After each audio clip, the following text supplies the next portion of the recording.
guys, this is the finals of Dominate Dominion number 75. It is 3v3 GG versus Clueless. They have switched sides this game because it's game 2. And Clueless is currently up 1-0 in the best of 3. So they are trying to close it out at 2-0, 3v3 GG, trying to bring it to a 1-1, bringing it to a game 3. And we have chat bans Zyra, Kayle, Wukong, and Cassiopeia.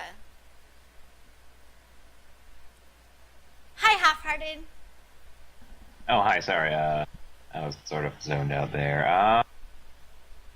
So we do have Nidalee and Teemo being banned out.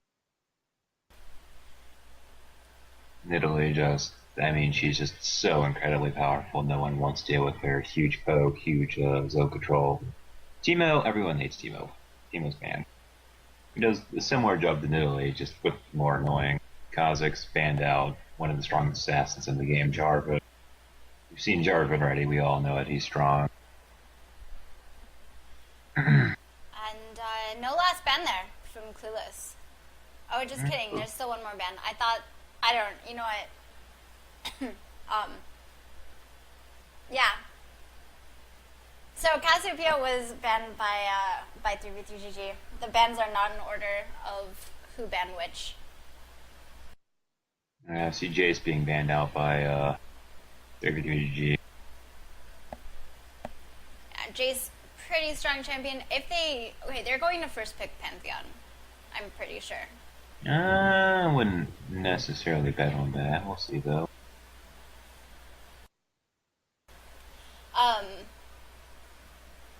Pantheon was the ban that they replaced with Cassiopeia, and they have first pick, so I would not be surprised in the slightest if they wanted to deny that from Sauron. Because pretty much, if Sauron plays Pantheon, he guaranteed gets at least 20 kills. You do see the Elise ban coming out from Clueless. I guess they just don't want to deal with that from 33GG anymore. I respect ban there against Sam. No one has touched Vi. They've run Vi pretty much every single game. Yeah, there's the Pantheon. I would be, especially considering that Armor played it 2 games ago, I'd be really surprised if they didn't pick it up here. Yeah, 3DG has at least 2 really strong Pantheon players, and with Clueless also having Sauron, like just that deny pick there right now is just really, really strong. Alright, so we're still waiting on a lock-in here. I wonder if they're just listening to the cast and trolling us and they're last second going to switch to something else, or if they actually want the Pantheon. No, it's DominateDominion. I wouldn't put it past them. Yeah, I can do that. Alright, it's going to be Pantheon! Yay! And that's Sauron. That Heimerdinger. Heimerdinger wasn't too effective last game, but you never know. Never know.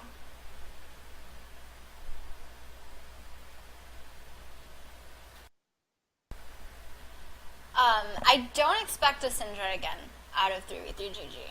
I don't think we'll see. I think it depends on what they want to run. You know, so still Sauron just blatantly trolling. Yeah. I wouldn't be surprised actually. Yep, there we go. Tay locking in the Ahri there. Tay's also a very good Ahri player. And Tay is good at a lot of things that he plays. Yeah, pretty much every time I see Tay playing. Wait, what? Wait, what? What? Was Kassadin banned? Whoa, Kassadin wasn't banned. Oh my. Oh. I assume that cat. Oh wow. Okay, so this is gonna be interesting. So the first thing here is that it's possible that the players didn't notice. It's possible that this was an oversight by both teams. But it's also possible that Clueless was so fine with Sauron getting Pantheon that they were willing to leave Kassadin. Like they thought that 3v3 was so scared of Sauron's Pantheon that they would give over Kassadin instead, and so they didn't ban Kassadin, saying, okay, well either you're going to give us Kassadin or you're going to give us Pantheon. And they were so scared of Kassadin, or they were so scared of Pantheon, they were like, okay, we're going to take Pantheon. And then they're like, okay, well, we'll take Kassadin now. Okay. I feel like 3v3 may have just been outplayed in the picking phase. Yeah, I think they absolutely were. I think that they assumed that the last champion ban by Clueless would be Kassadin because they didn't. They definitely did not want Zyra to have Pantheon. Like, I expect Sauron was actually okay with just giving 3v3 GG Kassadin. Like, this is probably just Yeah.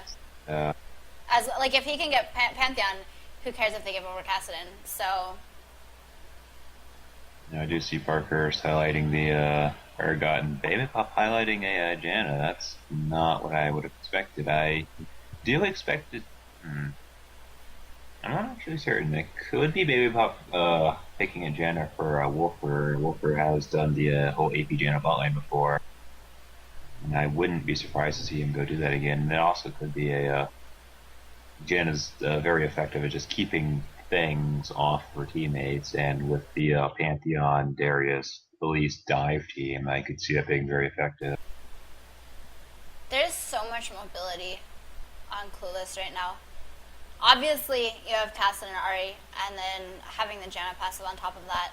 Plus, Janna has so much CC that it's practically adding mobility to your team because it's taking so much away from the other team. Lulu was open. Lulu could be picked up here. Zyra was banned. That will be a Lulu lock-in, Yeah. Lulu, excellent support in combination with bruiser champions, like with melees, so that is a very good pickup by a 3v3 GG. Alright, so who are you going to see for last pick? Kha'Zix was banned out. So we're not going to see Kha'Zix. For 3v3 GGs, I expect that they're picking a bot laner for themselves right now. Yeah, it does look like it'll be a Larry Ventress on a Syndra bot.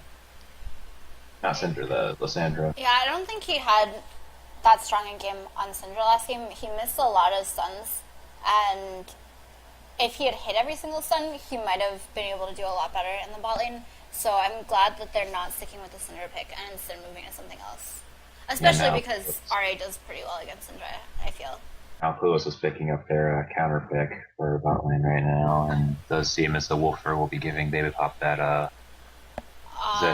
I hope it's not a Zed against Lissandra. I don't think that Zed does very well against Lissandra because Lissandra already has her ult to be able to avoid all damage from Deathmark. It could be a Janna versus Lissandra, and Baby Pop would go Zed top. It could even be Urgot. I doubt it would be Ahri just because Tay doesn't go bot lane and it's going to be Tay on Ahri. Yeah, Tay's bot lane, I feel like he gets, I don't know, I feel like he's a little bit too aggressive down there, but again, Wolfer is one of Clueless's main staple bot lane players, and I remember back in the day he did do a lot of AP Janna. Yeah, I like AP Janna against Lissandra a lot more. Lissandra has decent wave clear with her Q, but Janna is going to outclass that so much with her own Q. It's not just that, it's also that, like, Wolfer can just keep Lissandra off, and, like, he can just, like, even if he isn't able to win that lane, he's not going to lose it either. Yeah. And it's possible if Ventress has perfect timing on his ult, he might be able to E in and then get that down onto Wolfer before Wolfer can get his own ult. But if he can't 100 to 0, and Lissandra is a champion who is much more known for her utility than for her ability to 100-0 someone. I would actually disagree with that. Lissandra in Dominion is a very, very late game oriented AP assassin. I personally am more familiar with her as that 100-0 late game mage. Janna would be more of an attrition laner, like just the shield is going to keep her from getting whittled down to the point where Lissandra can actually go in on her. I do see that going. I do see Wolfer eventually just winning that matchup. So now that we're into the spectator delay, and no one can change runes and masters or anything, the one thing I do want to point out is that I'm pretty sure that every single game 3v3GG has actually had their bot laner be their last pick. So it could be a Darius bot lane. In this case, bot lane on I don't blue think it will team, be. Yeah, it's probably going to be Ventress. I think Ventress has gone down there the last couple of games, and I would be surprised if I don't know. I would just not be surprised to see Lissandra+. Yeah, the only reason I'm bringing up that it might be Darius bot is that they do tend to always put their bot laner at the end of their picks. It was Sam last week and the week before, and then Another issue I could see with Darius bot would just be him just getting kited into oblivion by Janna. I cannot see Darius actually getting a Janna. I don't think Darius. If he manages to land an apprehend, but he's running Ghost instead of Flash. Even if he does manage to land an apprehend, Janna can just disengage. Also, the other thing I'm noticing is that Tay is actually running Ignite on Ahri. I feel like he frequently takes Flash, but going for Ignite instead. Both Tay and Baby Pop frequently take Flash. Well, Ahri does have her ultimate, which is a triple Flash on a 6-second cooldown or so. So I do feel like he's going for that more offensive kill spell. And they actually haven't gone for a Clairvoyance. They haven't gone for a Garrison. They just have 5 Combat Summoners with 3 Ignites and 2 Exhaust there. And it's actually something you see from Clueless a lot.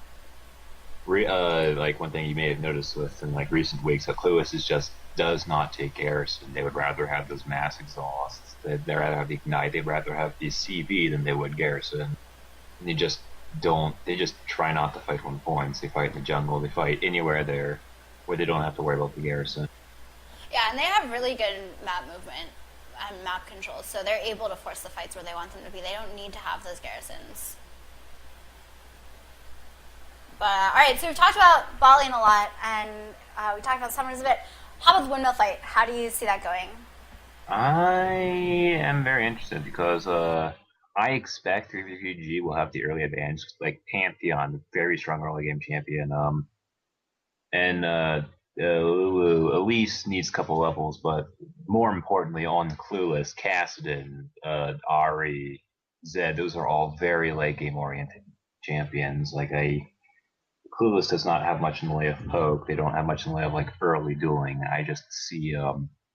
I would not be surprised to see a 3v3GG just sort of roll over the windmill fight.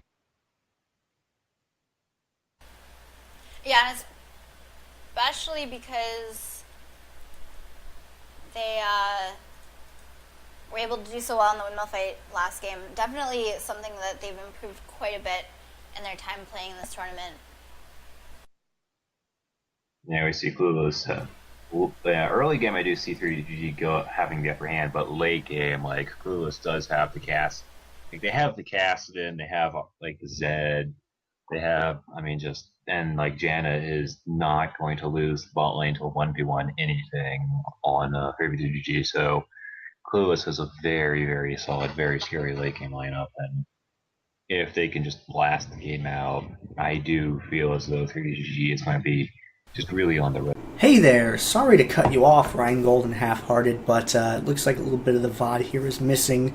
I'm Gandare to fill you in on what happened right there at the load screen. There were a little bit of dropped frames or something like that in the video, caused a section of it to disappear, but we're going to go ahead and we're going to pick up right over at the windmill fight. Don't worry, you didn't really miss much. Windmill fight! Sam getting focused down, getting a repel, and jump back down to the other side, and actually Kassadin manages to pick up the first blood there. Meanwhile, Zyra getting chased down. Movement picks up that kill at Janna off to the side. It is Zed versus Lissandra bot lane. Wolfer now cutting movement back. We have Zounds on Lulu trying to zone Tay away. Gets the exhaust down. There's the stun coming in from armor. But Orb of Deception comes across. Zounds actually barely lives there. And Parker's coming in. Does not manage to land that Q onto Zounds. Zounds wincing himself just to get away and pick up the relic there. There's an auto attack down on Saran just to delay a little bit. Probably will go down though, I think. Auto attacks come across, but he is going to go down. Has the revive, still going to revive. Come back to the fight immediately. Tay now with a kill onto Sam. Movement now in the middle of 4. And it is going to be Clueless winning the windmill fight. Armor comes back in, but gets silenced, gets charmed. And he is just going to be zoned away.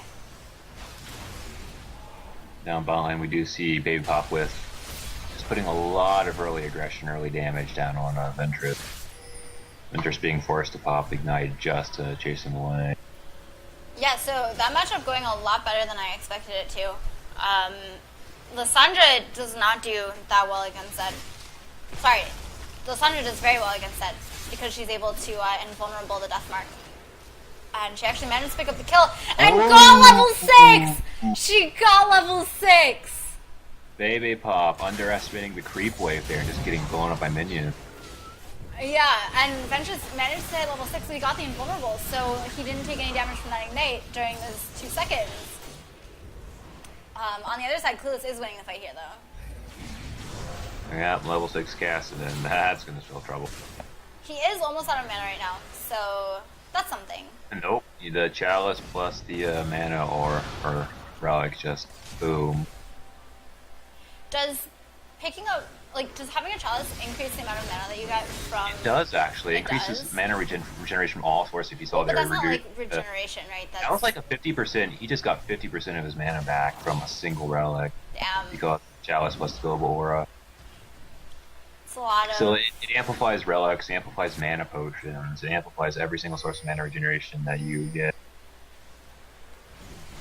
Tay with the charm onto movement, but Armor is here, gets the stun. There's the pull-in from the Apprehend. Has a couple hemorrhage stacks, but it doesn't even matter. Tay is going to live that thanks to a great ult from Wolfer. Wolfer is going to go down eventually. Charm does not hit there. Parker's out of mana.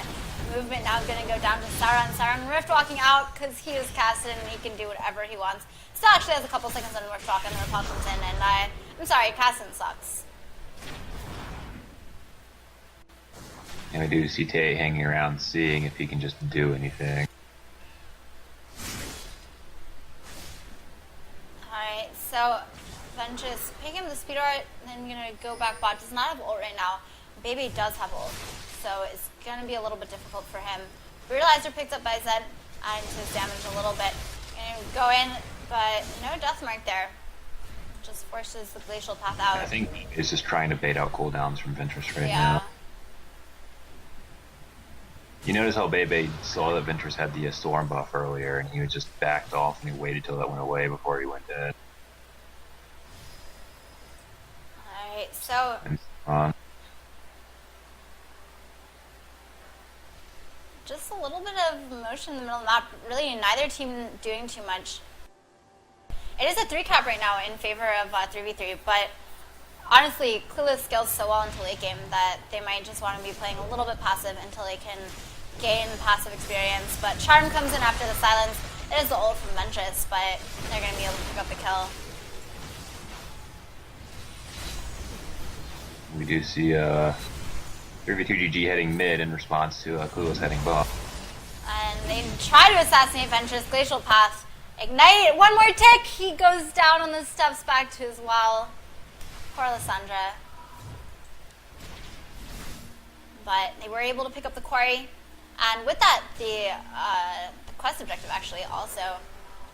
So Drill currently held by 3v2GG. Clueless needs to capture it. And that will give them their 3-cap back. And no one on the top side of the map at all, so Parkhurst will be able to go for the windmill. I feel like one person too many on 3v3 GG may have backed off there. The Parkhurst will probably get this neutral, although I don't think he'll be able to finish Oh, capping they have it. a Pantheon. That is true. Yeah, so Armor using that to go defend the windmill. Pantheon is so good on this map. And apparently they think he's better than Kassadin. And there's a knock-up onto Armor. It gets taken pretty low. Charm just out of range. Or Deception wasn't, but he isn't going to go down quite yet. A Wild Growth actually used, but doesn't get an ECC there. And the Null Sphere going to be able to pick that up. Charm came across from Ahri. Sam getting focused down after that hyperkinetic position reverser. And that'll be the windmill going back over to Clueless. Parkhurst running up, gets exhausted. Baby is still against Lissandra. Doing pretty okay. Yeah, we do see Bebe has his full penetration build already. He has the Brutalizer, he has the Whisper, and I expect to see him pick up either some lifesteal or some crit next. Alright, going for those cooldown boots. Cooldown reduction is so important on Zed. You need to be able to get your extra Shadow Slashes during the duration of your death mark.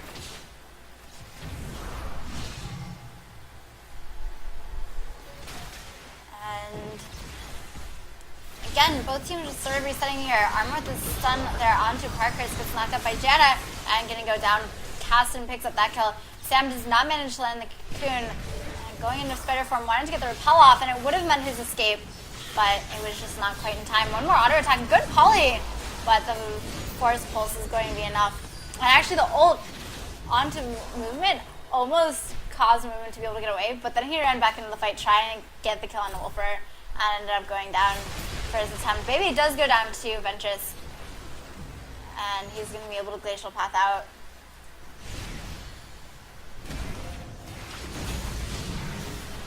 Sauron gets stunned there by armor, but they don't take too much damage. And this is going to be a 4-cap here for Clueless. Kassadin is starting to get pretty strong. Yeah, Clueless is in control of the map right now. Charm onto armor, and Tay is going to be able to pick that up. Got a little bit of help from Urgot. And the Pal comes down. Orb of Deception can't spell vamp enough. I don't actually think he was even getting spell vamp on that spell. So at 9 stacks each time you do damage to an enemy champion or to an enemy unit, you get a stack. And once you have 9 stacks, your next spell gains 35% spell vamp, I believe, is Ahri's passive. I know it's called Essence Theft. I think it was 5 spells. It's number of targets that you have with your spells. Yeah, it's 9 stacks. Yeah. Yep, but it's max 3 stacks per spell. I left out that part when I said it. Baby Pop, like, despite having given Ventress 2 kills, he is still just very much in control of that bot lane. Like, Ventress cannot... Baby Pop can't afford to just be aggressive. Ventress has to sort of sit back and wait for Baby to come from him. Now we do see Wolfer seeing if he can get... Ooh.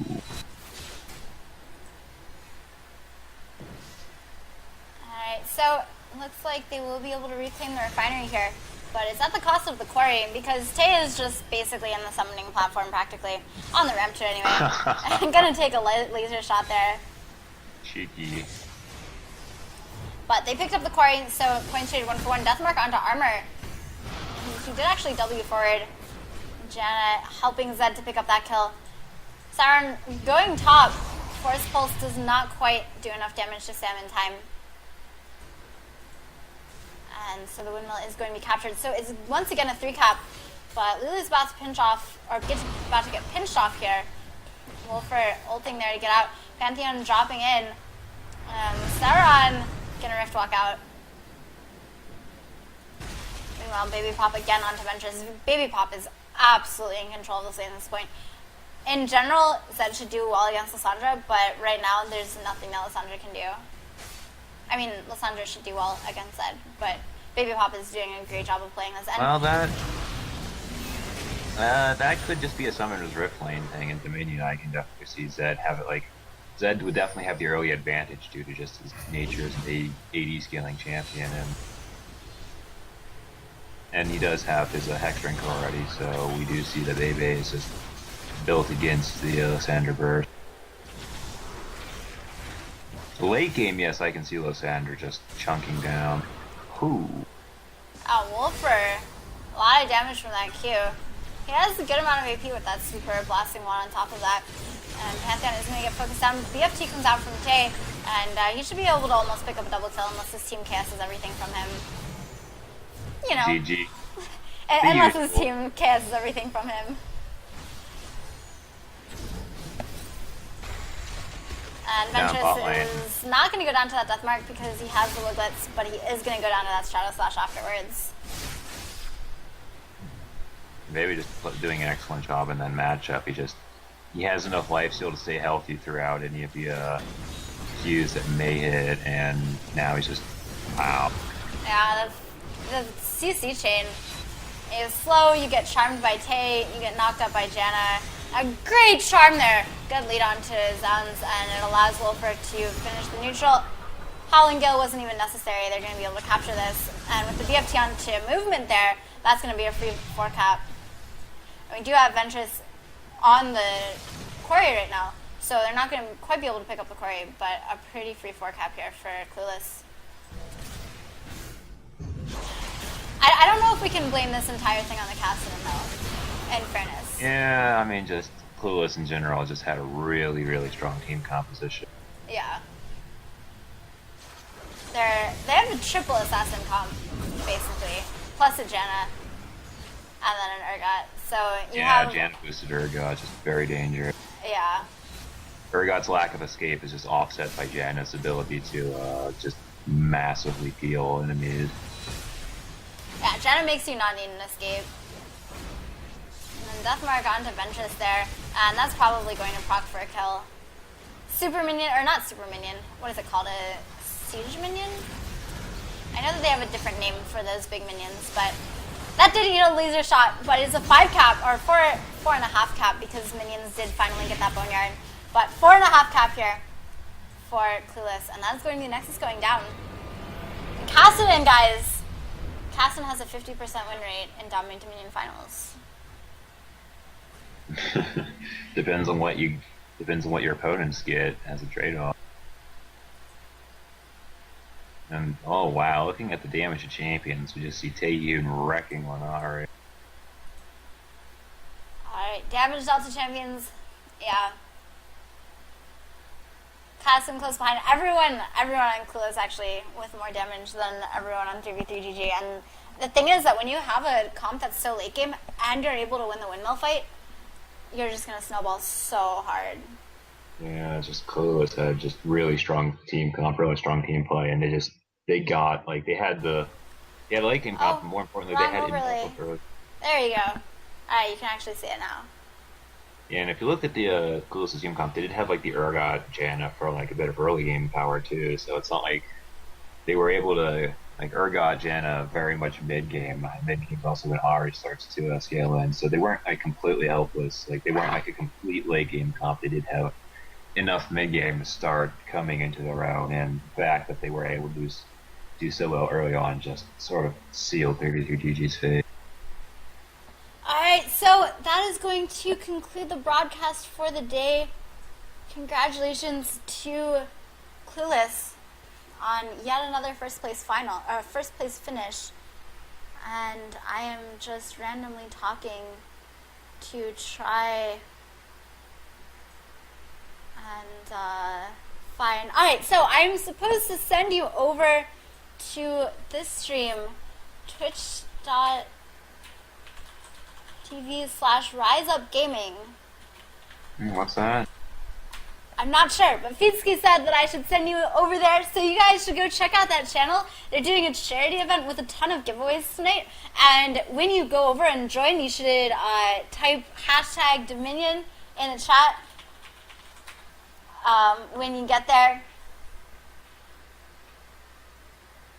Oh, is the Safanda versus Numeros Uno game still going? Oh, that appears to have actually just started. We can, if you want to, we could go spectate the third, fourth place. Alright, so we're going to go ahead and spectate the third place game. Just kidding, guys. Don't leave. Stay here.